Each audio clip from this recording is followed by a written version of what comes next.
Welcome back everybody to another video. Okay, today we'll be watching top 10 most notorious criminals of all time.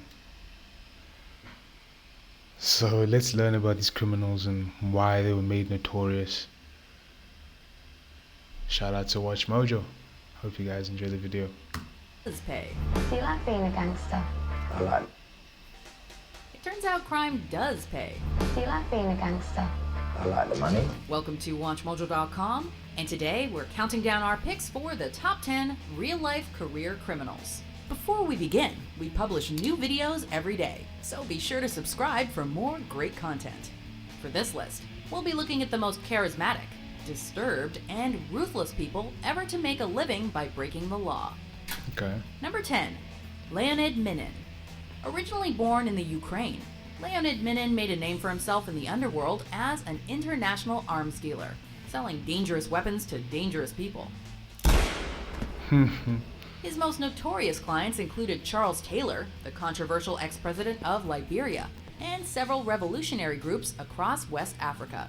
While Minin's business fueled the fires of war, the man was fueling himself with drugs, alcohol, and ladies of the night. He was discovered among the company of all three of those things, as well as around $500,000 worth of blood diamonds when he was finally arrested in Italy in 2000. Number 9. Charles Look at Ponzi. you. You don't always need a gun to rob people blind. He was arrested. Charles Ponzi? It was a swindle, from start to finish. Styling himself as a businessman, Charles Ponzi swindled millions of dollars from his investors with a plan that involved redeeming postal reply coupons from other countries for postage stamps in the United States, which could then be sold to make a profit. If it sounds too good to be true, that's because it was. And the only person who profited from this so-called business plan was Ponzi himself, who ended up pocketing most of the money. Ponzi was a pioneer among white-collar criminals, and his legacy lives on today in what is now called a Ponzi scheme. Shout out to him. Number 8. Jesse James. What's your name? James? Jesse James? One of the most legendary figures in the American Old West, Jesse James was also a notorious train robber, and he and the other members of the James Younger gang weren't above murdering anybody who got in their way. Over their career, Hardware, James Sonny. and his gang are believed to have stolen approximately $200,000, but were nevertheless admired in their home state of Missouri, mostly because of their support for the Confederacy during the American Civil War. James' status as a folk hero was finally cemented when fellow gang member Robert Ford shot him in the back. Guess the town wasn't big enough for the both of them. Number 7. Amado Carrillo Fuentes. For a while, there was no bringing down this Lord of the Skies.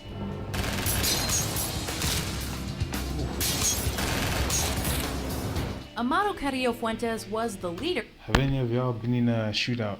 Highly doubted. Have any of y'all been in a shootout?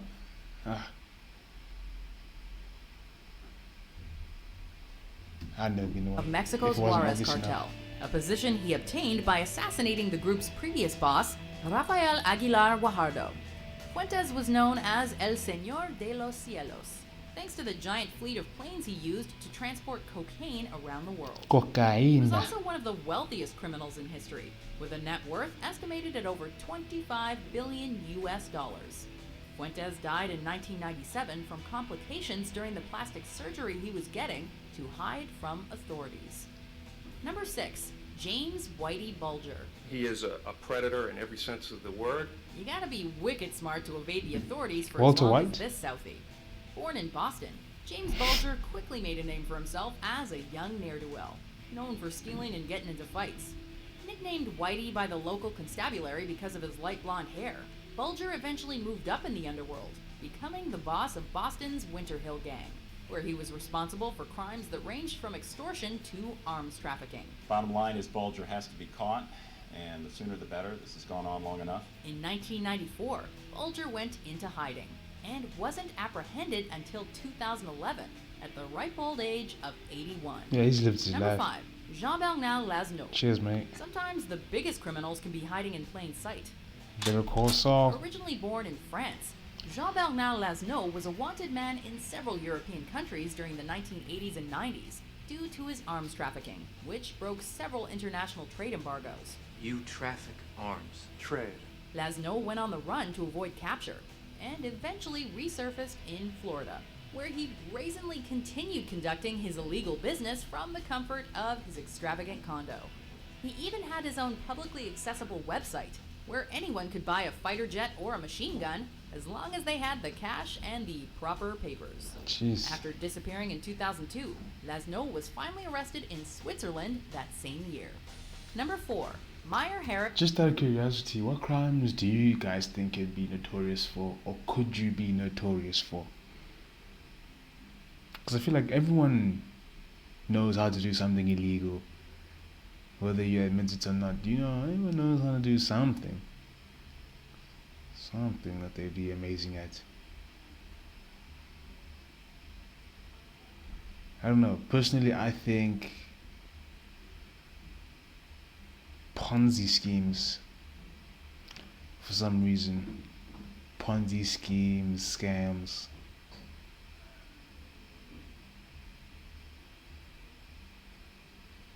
Heists. I would enjoy a heist. I would enjoy a very good heist. I wouldn't mind planning all of that, getting all the pieces ready, planning and execution. Mickey Cohen. But yeah, let me know what you guys think you'd be good at in the comments.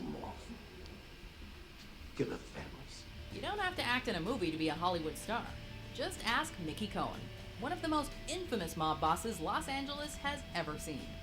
A scrappy fella who originally worked as muscle for the mafia during Prohibition, Cohen worked his way up the organization's ladder until he reached the top. Always a snappy dresser, Cohen was as good a publicist as he was a gangster. He knew how to play the media and give even his most heinous actions a positive spin. It's no wonder then that Cohen was only ever arrested for tax evasion, despite having been guilty of far worse crimes. Mr. Cohen, you're under arrest. Non-payment of federal income tax. Number 3. John Dillinger. Yet another bad guy with good publicity. John Dillinger was a Depression-era bank robber whose penchant for breaking the law was complemented by his love of the spotlight. What is it exactly you do for a living?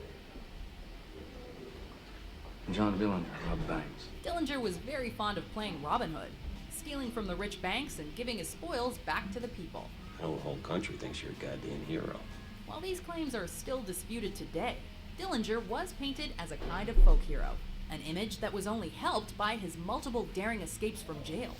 When he was shot and killed outside a movie theater in 1934, a surprising amount of people appeared to mourn for the so-called public enemy number 1.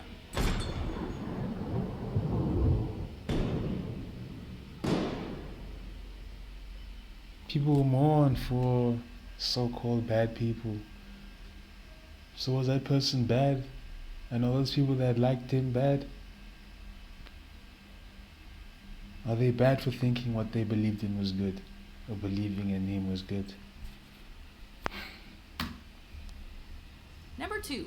Pablo Someone Escobar. just got a shot in the Formerly the face. main purveyor of Colombia's other addictive substance, I'm Pablo talking about Escobar wore someone else. many hats during his tenure in the Colombian-based Medellin cartel, including drug lord and terrorist. Yo soy Pablo Emilio Escobar Gaviria. Mis ojos están en todos lados. Escobar's massive drug empire allowed him to become not only one of the most powerful people in his native country, but also one of the wealthiest men in the world, according to Forbes magazine. Escobar was able to keep his wealth thanks to his ruthless pragmatism, and he was always willing to bribe, bump off, or bomb anyone that got in his way. The violent man met a violent end in 1993 when he was shot during a rooftop chase. Before we unveil our number 1 pick, here are some honorable mentions.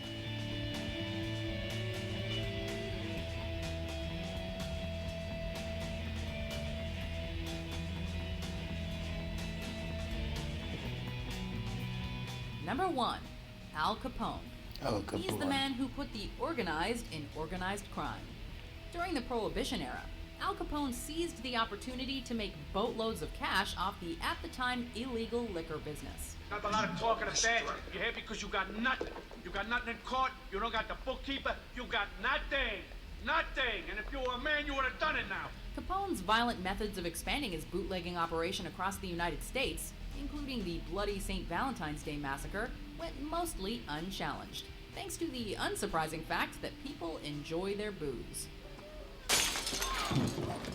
Capone was also a bit of a celebrity, and was even known to donate his ill-gotten gains. Don't fuck off, man. Too bad he forgot Who to you donate some of his talking, fortune dog? to the federal government, however, as he was put away for tax evasion in 1932. That's all they can get on these people is tax evasion. Hey, have a good lawyer, kids. Have a good lawyer. Do you agree with our picks? Check out these other great No. clips from Watch Mojo and subscribe for new. That was a decent video. Otherwise, I don't know. Let me know what crimes you guys would be notorious for. And other than that, thank you for watching. And enjoy the rest of your days, or nights, or afternoons, whatever time it is of day. Enjoy it. Please. Come on.